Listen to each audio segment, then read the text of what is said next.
Shabbat Shalom, Chag Sameach.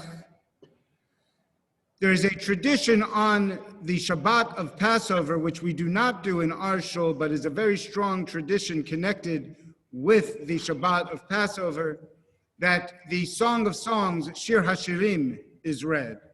Shir HaShirim is one of 5 Megillot found in the last section of our Tanakh, the last section of our Bible, which we call Ketuvim.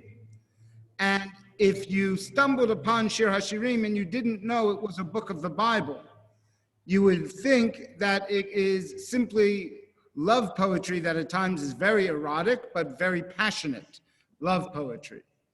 And in fact, that probably was, and almost definitely was, its original purpose.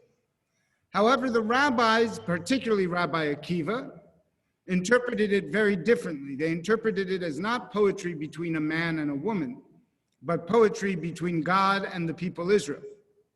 And therefore, Shir HaShirim became a love story between God and Israel. But even so, why would it be read on Passover?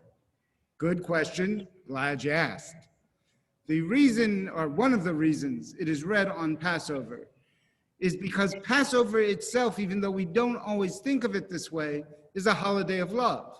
What greater act of love is there than to free someone from slavery?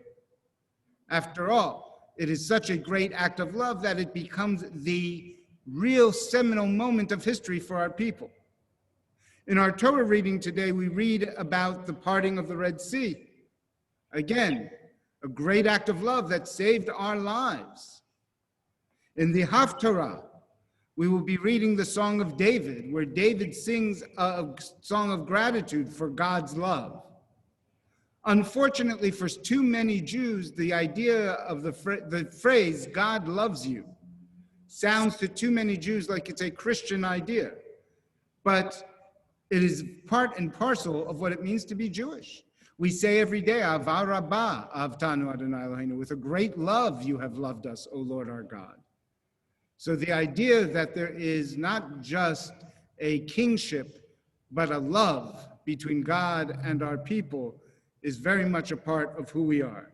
And you can follow this Torah reading on page 366. Page 366.